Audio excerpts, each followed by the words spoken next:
C'est vrai qu'un personnage qui rentre à l'écran, et ça c'était la force du cinéma italien, c'est qu'il avait une existence propre. Il n'y avait pas de laisser pour compte dans les personnages qui rentraient.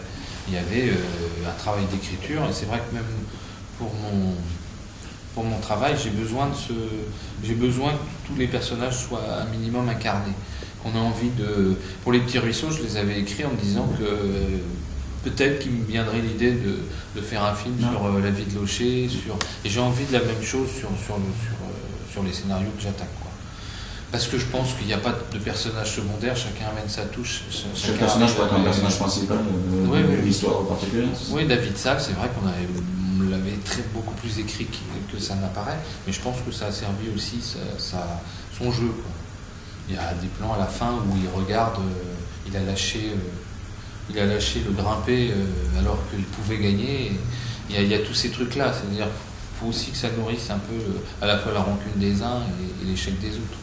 On ne peut pas parler d'humiliation si l'humiliation reste abstraite. Donc il faut qu'il y ait des personnages qui assistent à ça, qui existent aussi dans le récit. Quand on a commencé le tournage à Tours, je ne me suis même pas posé la question d'accent. Et donc en effet, il y a une espèce de... C'est le seul film qui a été tourné à Montauban, tous les gens ont l'accent de Tours.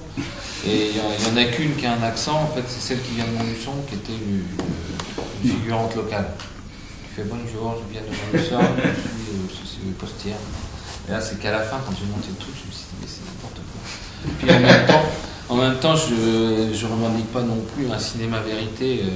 Je préfère la vérité des personnages et puis jouer avec ça que d'ancrer ça dans un sud que je connais assez peu, même si je pense que toutes les zones artisanales sont les mêmes, et c'est pas l'accent qui va changer grand chose. La moitié des décors ont été tournés à Tours, donc après c'est aussi une fumisterie. On a situé ça à Montauban simplement parce que c'est vrai qu'il y avait des décors qui étaient beaucoup plus identifiables, mais après c'est vrai que la question de l'accent, je me suis posé qu'au montage.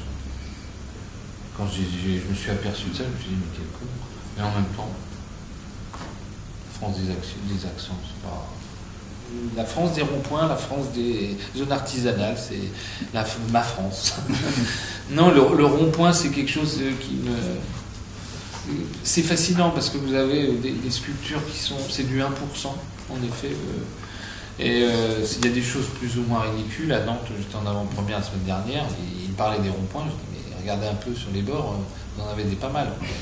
3 astronautes avec un poudriette et une bouteille de muscadet juste à côté de Nantes, à La Fossière, c'est pas mal non plus.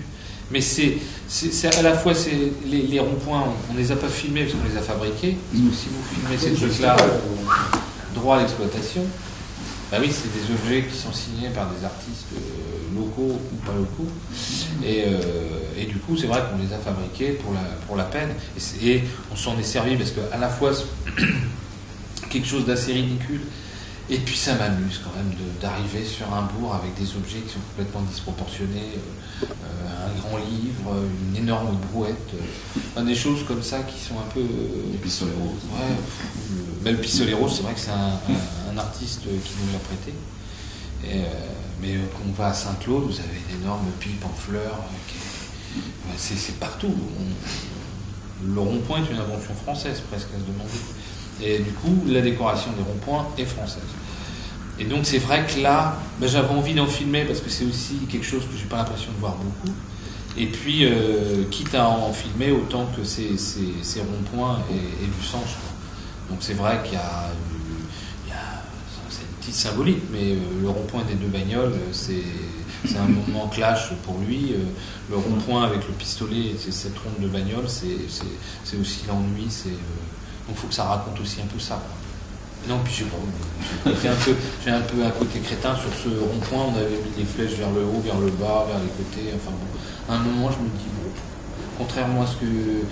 J'essaie de m'inscrire en faux sur cette phrase d'Audiard dans un de ses dialogues qui disait « les cons osent tout, c'est à ça qu'on les reconnaît ». Et je pense que c'est en création, c'est l'inverse. Il faut tout oser parce que justement, l'autocensure est quelque chose d'assez terrible. Donc à un moment, je me dis, les flèches, personne ne les verra, mais en même temps, c'est un truc un peu con, un petit peu décalé.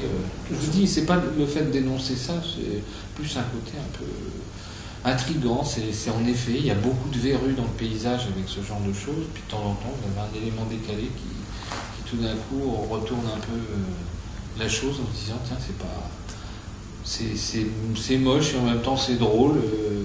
Dans ce paysage désert, ça amène une petite note un peu dissonante et rigolote. Pourquoi s'en priver? Du côté de Saint-Cloud, il y a cette énorme pique, mais juste à côté, c'était un des grands fabricants de lunettes. Vous avez l'énorme Perle de Lorient sur un rond-point, pareil. Vous imaginez un accident où une voiture percute un verre. Je l'avais pas vu. Non, mais c'est ce genre de choses. C'est vrai c'est une espèce de. Et c'est vrai que ça, c'est très belge aussi. C'est se décaler de la réalité, quoi. Je repense toujours, ça fait toujours rire. Je repense toujours à la scène d'Eldorado. Il y a ce camping-car qui s'arrête et un mec qui descend à poil puis qui dit bonjour à l'air de l'eau. Je crois que l'intéressé n'avait pas été très heureux, le vrai, mais c'est des trucs, et quand on parle avec Bouli, il me dit non, j'ai vu un jour un mec sortir à poil. T'as pas dit à l'un d'eux? Il me dit non, mais bon, j'ai envie de me payer une star. Au scénario, à l'époque où il devait participer à Interville, mon champion devait monter le mur des champions. Donc, et donc il s'entraînait avec une barre, mais dans son garage. C'est une idée complètement con d'ailleurs, parce qu'après, et je voulais qu'à chaque fois qu'il grimpe, il regarde à travers le trou de sa porte de garage, et il rebaissait, donc la caméra faisait ça. Et dès qu'il se regrimpait, il y avait un personnage différent. C'était un peu le regard de l'autre, c'est presque ce qu'il s'imagine de ses voisins, quoi. Et donc je voulais garder ce côté un peu symbole, et puis on s'est aperçu que le hublot ça marcherait pas. Il n'y avait plus de grimpette, il était à la rame pour justement installer tout ce système de vertige. Et puis du coup après on a mis des cartons, puis on s'est amusé, quoi. Par contre c'est vrai que les pauvres figurants, il fallait les placer pendant qu'il était comme ça, et après on les tirait, on en replaçait un autre dans l'autre sens, puis un petit peu d'orchestration à mettre en place, mais c'est vrai que c'est des petites touches, je vous dis, je sais pas que j'ai envie de me permettre tout, c'est que tout d'un coup je pense que ça amène justement un sentiment intérieur du personnage. C'est un film où on sort pratiquement, on est tout le temps avec le personnage principal, sauf peut-être avec le père quand il est devant sa télé à la fin. Mais là j'avais besoin du regard des autres, j'avais envie d'avoir un petit peu tout ce qui est dégâts collatéraux de ce final où il perd tout, quoi. C'est drôle parce que je suis très très loin de son cinéma, mais c'est vrai que j'avais vu le supplément de Flandre de Dumont, qui est quand même un local de l'État, donc j'ai pas l'impression qu'on est du tout dans la même perception des choses, et surtout la même retranscription. Mais en même temps, je partage ça avec lui, c'est que quand il filme un paysage, il filme, pour lui, c'est l'état intérieur des personnages. Et là, c'était un peu pareil, c'était une volonté justement de faire coller à la fois les paysages, mais les arrière-plans à ça. Donc, c'est pas les paysages, les ronds-points sont les états intérieurs des personnages.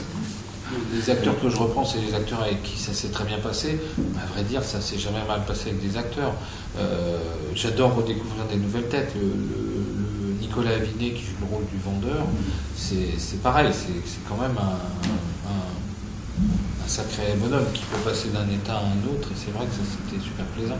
Je reprends Charles parce que c'est quelqu'un qui est arrivé, qui avait un tout petit rôle dans Les Petits Ruisseaux, mais c'est quelqu'un qui est un fabuleux acteur que j'avais découvert moi dans le film de Sanchez, Les Arcandiers, avec Dominique Pinon. Et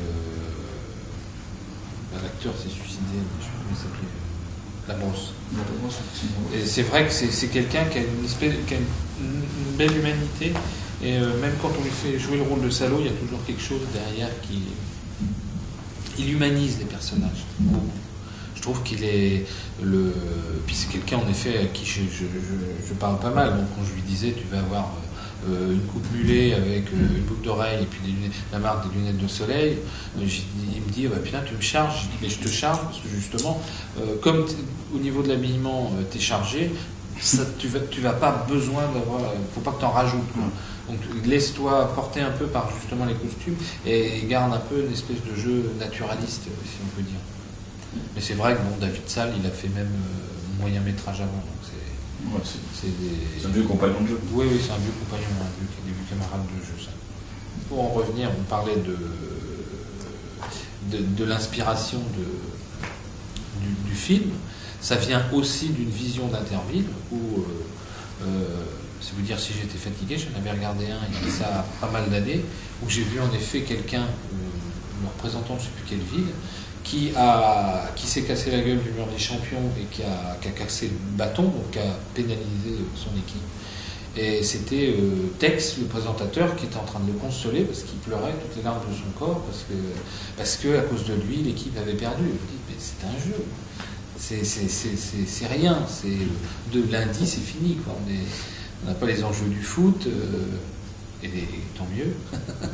Mais on n'a pas ces enjeux-là, il n'y a pas de pognon derrière, il y a juste quelque chose de festif, de rencontre entre deux villes moyennes, et finalement un spectacle comique par moment, et puis il y a un petit peu de compétition, mais ça engendre rien, il n'y a pas l'enjeu est vraiment peanuts.